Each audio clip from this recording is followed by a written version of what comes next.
FiTech handheld controller not working. Welcome back to the garage, the place where we are making your FiTech dreams come true. That's not really what I do at all. Today, what I am doing is I'm troubleshooting my FiTech.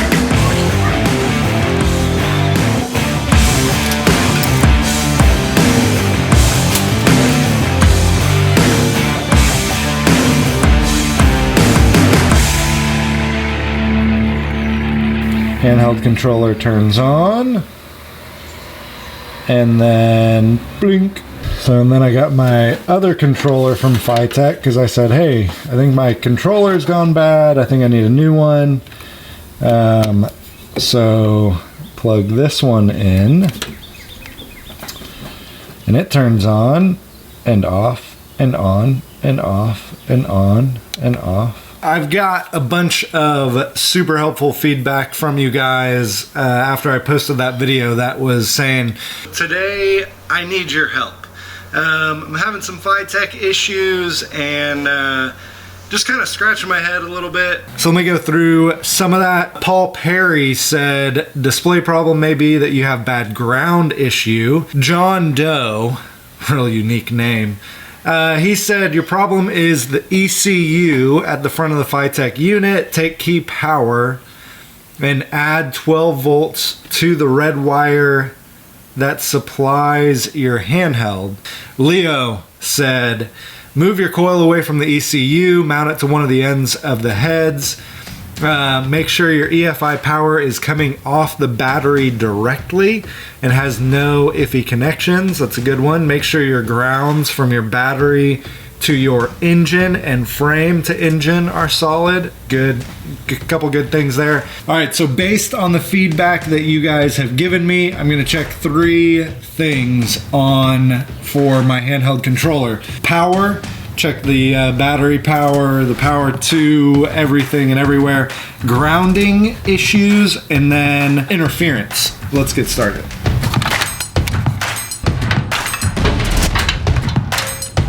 Like that. 12 volt. All right, so right here is the connector for the handheld controller. All right, so it looks like I'm getting, right at about 5, and it's dropping. All right, so now I'm wondering if I'm not getting full 12 volts to the handheld controller. That might be how the system's designed. I don't really know, but if I'm not, am I getting full 12 volts to my FiTech, or is it dropping somewhere? So that's what I'm going to look at next. All right, so we got battery intact in this one, and then this one's like your coil, fan, a couple other things in there. So I just want to see. All right, so I can verify there. Yes, I'm getting 12.4 volts coming out of my battery. I tested my battery. That's about what I have voltage-wise on the battery. So that's good. That means that that this is getting a good voltage from the battery going to the FiTech.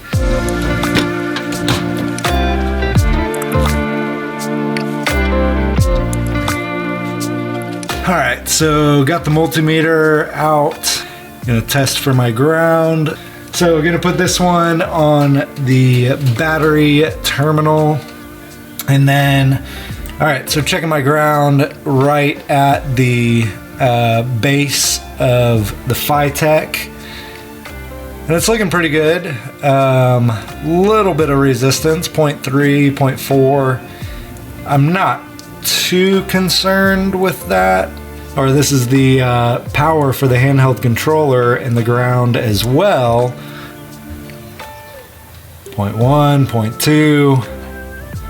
So again, I'm not super concerned with that. So my grounding, it doesn't seem like it's a grounding issue. Now, if I'm wrong, someone leave it in the comments below. The lack of power going to my handheld controller makes me believe that somewhere in my throttle body I'm losing power. So I just got off the phone with Tom Hyde, and if you remember, Tom helped me do the tuning and timing control and all that on my FiTech a while ago. He's like legitimately the FiTech wizard. Look up Lick Creek Restorations. They're in Virginia. If you're near there and you have a FiTech, you just call Tom. And he said that most likely the cable should only be getting 5 or 6 volts. Like that's pretty normal. He's thinking that it's actually a cable issue. So he actually thinks that my cable's bad, that something's happened with the cable and the connection isn't solid in there, or it's not getting a good connection. Maybe even the ground is messed up in the cable. So I'm gonna try to locate a cable. All right, it's been a couple days. One of my good friends, Mr. Kevin Tates from Hands on Cars, if you haven't seen, or he used to be on Trucks. If you haven't seen that, check it out. But he said that he would let me borrow his FiTech controller wire. So we're gonna see how his does. That was it. Wow. That's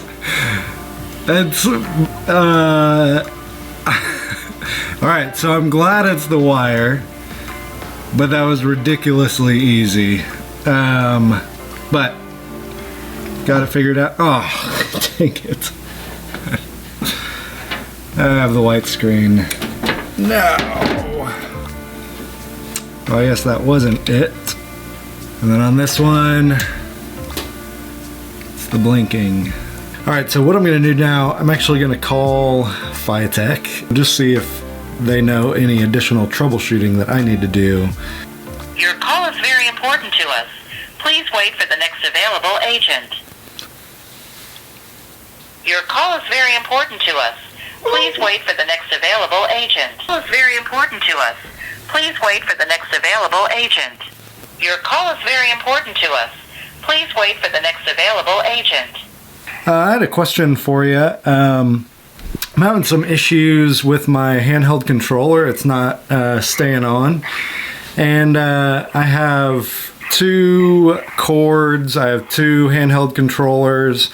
And I can't get the handheld controller to actually stay on while like when I'm using it. It'll either blink on and off, or it'll just go to the white screen and freeze. I can kind of run through. So you try different handhelds, right? Yeah, I have 2 different handhelds. Okay. Now, does the screen go white when you crank it, or just when you're holding it? The screen goes white when I'm holding it. All right. You can try different handhelds and cables. Yep. Could there be something in the, because the only time that it works is when there's no SD card in there. Then it works fine, but obviously like I can't read anything off the card or make any changes or anything like that. So that's what makes me think, well, is there something with the SD card? If you already swapped handhelds, then that would change. Yeah. And it's worked fine. Like I've had it working, and it just has over the last couple months gone out to where it doesn't work anymore. And it wasn't really a problem because I don't run it with the handheld controller, but I just threw a new camshaft in there, and now I'm scared to fire it up without changing the cam settings. All this does is how rich it is. How rich to be. That's other than can, but So it could be fine to fire up with the new cam in there? yeah, it could be, but is it a flat tap it or a roller? Flat tap it. Yeah, sure it's 100% right before you do that. You want to make sure it's right before you do it? Yeah, I was wondering too for that. Here's what I suggest. I suggest we go ahead and get that unit back here with all the handhelds and cables. And let's see if I can take a look at it. It might be something to do with the ECU. Inside the FiTech thing. Okay. So I haven't set my FiTech back yet, but it is about time. I got my Bronco going. It's running a little rich, but it's going. So, but yeah, I mean, that's basically it. FiTech is saying send the unit back and they're gonna take a look at it. My guess is there's something wrong with the ECU. It's not communicating with the handheld controller right or something like that. And someone made the comment when I posted that video a while ago that you should be careful of how close you put your coil to the front of the FiTech. It's the reason why we use like wire separators on our spark plugs. It's because you don't want electrical current getting too close to each other in that kind of setting. And so I'm kind of thinking that had something to do with it. I mean, there's so many other variables, but yep, I'm gonna take the FiTech off and throw the Edelbrock Pro Flo 4 on there. I'm gonna post a video that is just my thoughts of having the FiTech for a year and how it ran and that kind of thing. It's not a bashing video. I actually really enjoyed having my FiTech and have really enjoyed having EFI and kind of figuring everything out with it.